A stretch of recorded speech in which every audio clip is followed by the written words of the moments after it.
بسم اللہ الرحمن الرحیم۔ عربی زبان میں دل کو قلب کہتے ہیں اور قلب کے معنی ہے الٹنا پلٹنا۔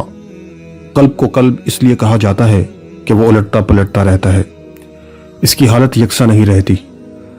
بسا اوقات تو خطرہ پیدا ہوا ہے کہ ایسا نہ ہو کہ دل یکایک ہدایت سے ضلالت کی طرف پلٹ جائے۔ اسی لیے حضور علیہ الصلوۃ والسلام نے یہ دعا امت کو سکھائی ہے، یا مقلب القلوب ثبت قلبی علی دینک۔ اے دلوں کو پلٹنے والے، ہمارے دلوں کو اپنے دین پر ثابت قدم رکھ۔ یہاں دل کے حوالے سے چند احادیث اور مشہور اقوال کا ذکر کر رہا ہوں۔ دلوں کو اس بنا پر پیدا کیا گیا ہے کہ جو ان سے نیکی کرے اس سے یہ محبت کرتے ہیں، اور جو ان سے برائی کرے اس کے دشمن ہو جاتے ہیں۔ حدیث ہے کہ تمہارے جسم میں گوشت کا ایک ٹکڑا ہے، جب وہ درست ہو تو سارا جسم درست ہو جاتا ہے، اور جب وہ بگڑ جائے تو سارا جسم بگڑ جاتا ہے، معلوم رہے کہ وہ دل ہے۔ حضرت عیسیٰ علیہ السلام کا قول ہے کہ جس کسی نے بری نیت سے عورت پر نگاہ ڈالی تو وہ اپنے دل میں اس کے ساتھ زنا کر چکا۔ حضرت ابو بکر صدیق رضی اللہ تعالی عنہ فرماتے ہیں کہ جس پر نصیحت اثر نہ کرے وہ جان لے کہ اس کا دل ایمان سے خالی ہے۔ اپنے دلوں سے دوستی کا حل پوچھو، کیونکہ یہ ایسے گواہ ہیں جو کسی سے رشوت نہیں لیتے۔ جب تک آدمی کا دل اللہ کی یاد میں ہے وہ نماز میں ہے، اگرچہ بازار میں ہو۔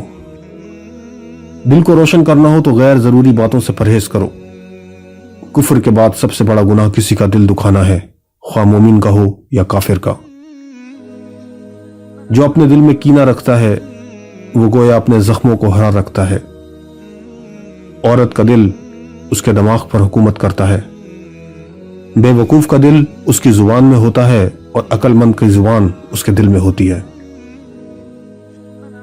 آپ اگر غور سے دیکھیں تو اس دور میں ہر شخص مضطرب اور پریشان نظر آئے گا۔ جسے دیکھیں اسے روزگار، عزیز و اقارب کی اور دوست احباب کی حالات کی شکایت کرتا ہوا پائیں گے۔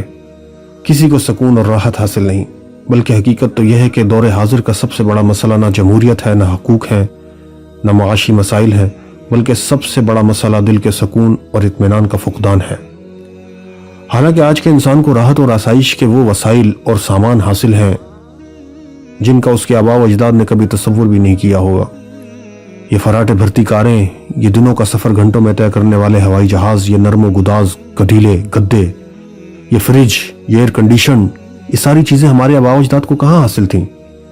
لیکن اس کے باوجود وہ ہمارے مقابلے میں زیادہ پرسکون زندگی گزارتے تھے، اور ہم راحت کے تمام اسباب کے باوجود مضطرب اور پریشان ہیں۔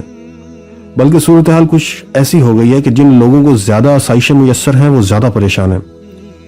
چنانچہ مضطرب اور بے قرار انسان نے دل کا سکون حاصل کرنے کے لیے بے شمار غلط راستے اختیار کیے، لیکن اسے سکون نہ مل سکا۔ کسی نے سوچا کہ راحت اور سکون اقتدار میں ہے، لیکن اقتدار ملنے کے بعد پتہ چلا کہ یہاں تو ایک لمحے کا سکون نہیں۔ عبد الرحمن الداخل جو اسپین میں 50 برس تک مطلق العنان بادشاہ کی حیثیت سے حکومت کرتا رہا، جب دنیا سے رخصت ہوا تو لوگوں نے سنا وہ کہہ رہا تھا کہ میں نے اپنی پوری زندگی میں صرف 14 دن سکون کے دیکھے ہیں۔ کوئی سمجھتا ہے کہ سکون دولت کی کثرت سے ملتا ہے، لیکن ہم دیکھ رہے ہیں کہ بڑے بڑے سرمایہ داروں کا یہ حال ہے کہ انہیں کاروباری اور دوسری پریشانی کی وجہ سے راتوں کو نیند نہیں آتی، اور وہ خواب آور گولیوں کے بغیر سو نہیں سکتے۔ یونان کے کروڑ پتی اوناسس کی بیٹی کرسٹینا اپنے باپ کی وارث اور یونان کی صنعت جہاز رانی کی ملکہ ہے، مگر اس ساری دولت سے وہ دل کا سکون نہیں خرید سکی۔ وہ ساری دنیا میں ماری ماری پھرتی ہے۔ اس نے کئی شادیاں کی مگر پھر بھی اسے سکون نہ مل سکا۔ کسی کا خیال ہے کہ اگر انسان کی جنسی خواہشات پوری ہو جائیں تو اسے سکون مل سکتا ہے، چنانچہ یورپ میں جنسی خواہشات کے لیے زنا عام کر دیا گیا۔ زناکاری کو قانونی تحفظ دے دیا گیا۔ باہمی رضامندی سے جب چاہیں، جہاں چاہیں، جس سے چاہیں زنا ہو سکتا ہے۔